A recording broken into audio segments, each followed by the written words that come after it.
Welcome, ladies and gentlemen. And today, there are emerging reports that Josephat Nanok is uncomfortable within William Ruto's presidential team, the strategy team, because the Turkana governor is actually a secretary general, is a director general of William Ruto's campaign secretariat.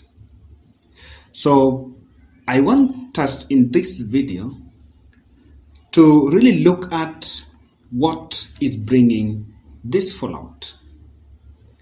Now, Josephat Nanok works with two gentlemen. That is David Ndi, who is in charge of the economic blueprint at the UDA, within the deputy president. I think there are three. Eliud Owalo is part of the economic team. Then we have Ababu Namwamba, who is the head of international relations. But this team also has the UDA officials, the Veronica Maina, Secretary General, and Chairman Johnston Muthama. Now, this is seen as the backroom stuff behind the presidential campaigns that are put up by the UDA team. No, but if you follow this channel, I analyzed to you some point that there is the entry of Musalia Mudavadi silently in that team. Let me just bring to you what so far has been happening.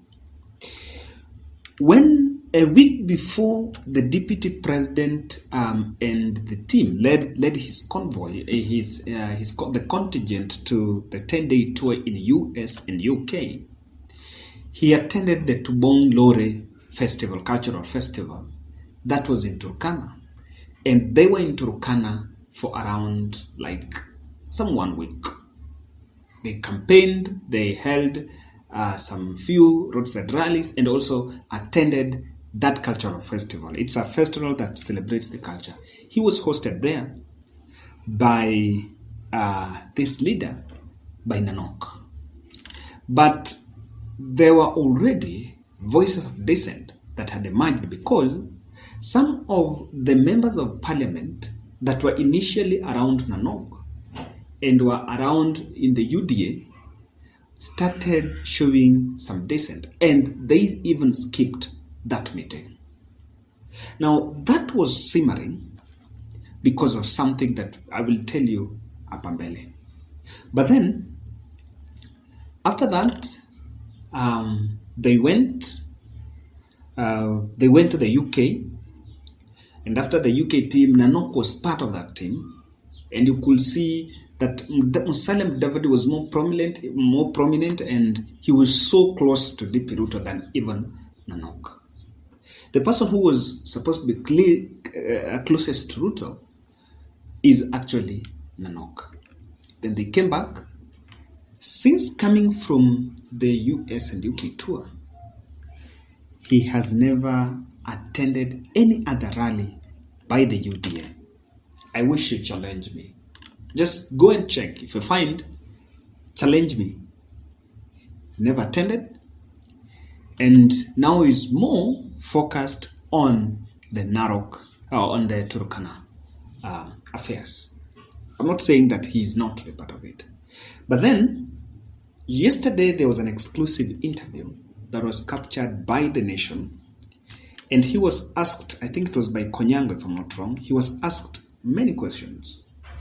This was happening at a time that even Raila was also campaigning in Turkana. And by the way, where Raila was campaigning, the Turkana rally was more coordinated by the ODM stalwarts within that place, and also Munyes. And some of members that are members of Turkana county government that are led by Nanok, who initially around Nanok, were actually attending that event. Even though some of them, majority of them, were seeking this MCA and some other seats in that place. So, remember, recently there was also another defection. Three members, I think 3 politicians, they camped to Jubilee just from Turkana. So what has happened in Turkana is that Nanok have remained alone. He has actually been isolated in the UDA.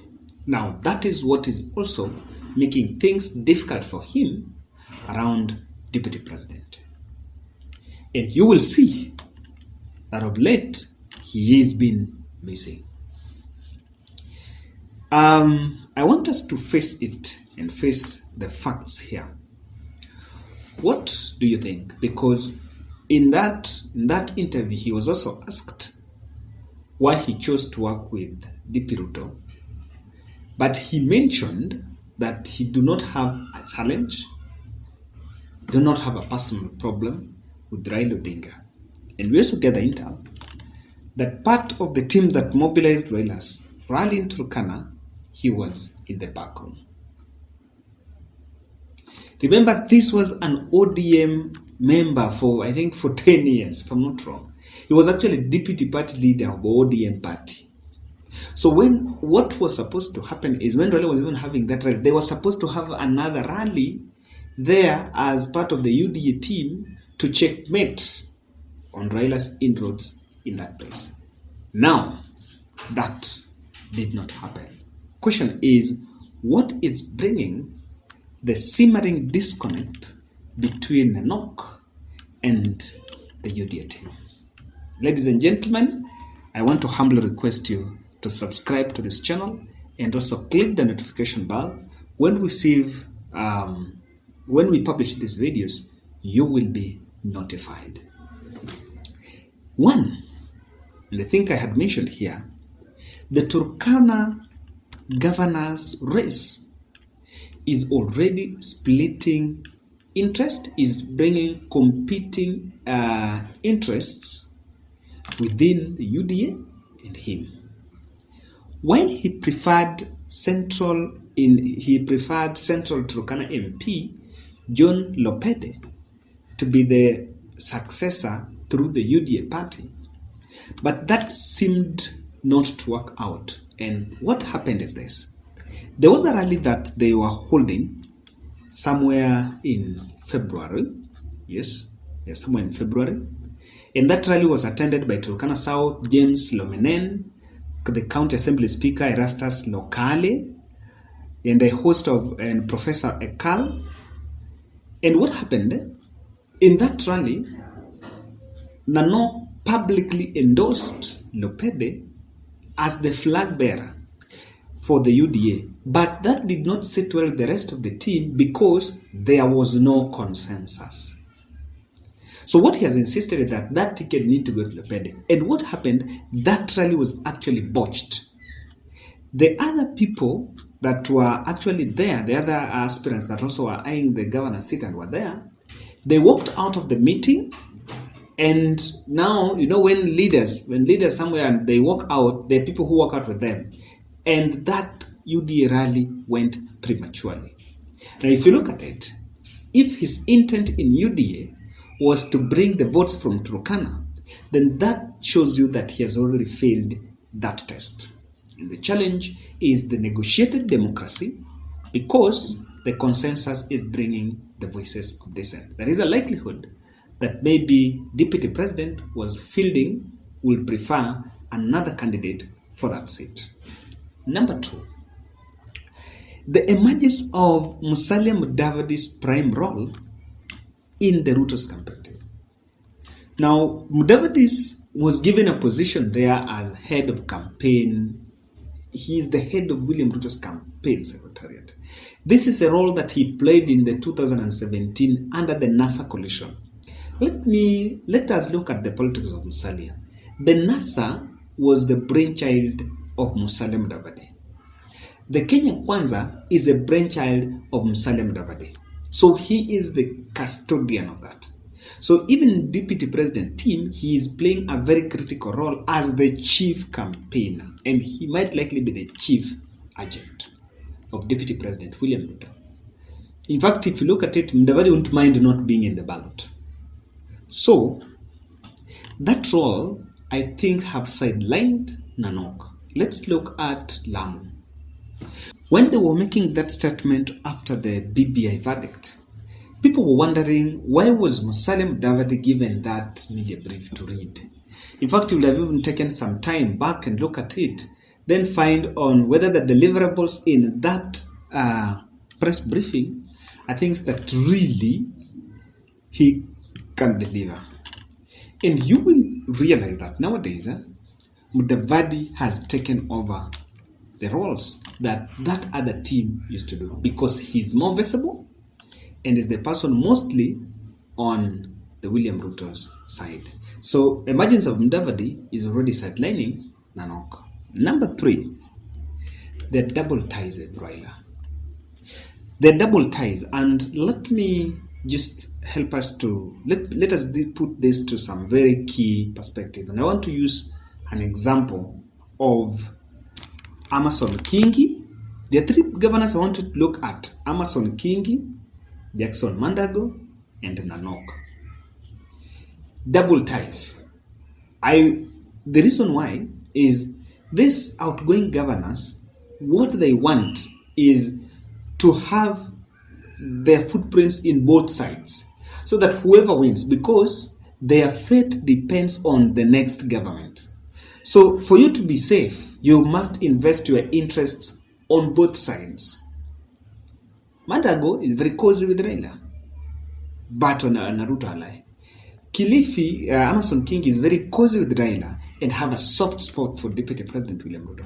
That's what is happening with Nanok. Nanok is already reviving the ties with Raila because he feels that in the event that Raila forms the next government and they lose out on it, he can really get a portion from it. That is something that is coming out clearly. Number 4, and lastly, Ruto's hands-on mantra.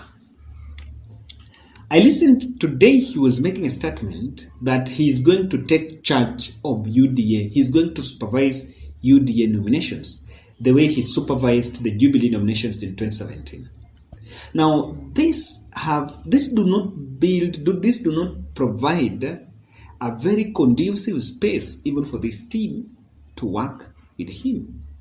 Even in terms of advisory, you would actually feel like this is not the kind of a person that you want to tell me will really depend on what the campaign are telling, because he is a hands-on person.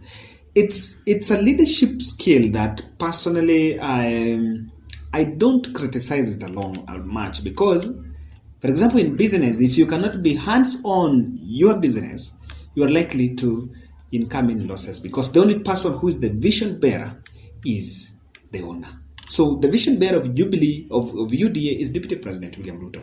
So the fact that he's hands-on is making these handlers not very influential. I am very sure that Deputy Ruto will even have another backroom staff that is made up of Murkomen, maybe Murkomen, Sudi, and these other fellas that will checkmate on what the team in front are saying. When they say, let's do this, he will actually form another WhatsApp group and discuss with the fellas. Now, what do you think about this? I think that even in central Kenya, he's this person who he has his own space, but hapa nyuma, he has a backroom staff. So these are things that I feel are playing out, and that is why Nanok seemed to be an isolated man. Ladies and gentlemen, this is my analysis. This is my opinion. You can also get to us and tell us, what do you think? Are you within Nairobi and looking for a very good solution, alternative power solution, especially when you stay in a place where you experience blackouts, or you have a school, a hospital, or an institution that you need a backup power? What you need to do, I have a solution for you. I want you to check out on the Instalight. These guys are amazing, and they have really customized offers that are so good for you. They have both for lights, and if you can look at the poster here, you can get what you want. Now, check out, and you can reach them at 0722 818 883. 0722 818 883. Reach out to them and please tell him that Even sent by Kevin. You never know. Santini sana. Let's meet in the next analysis.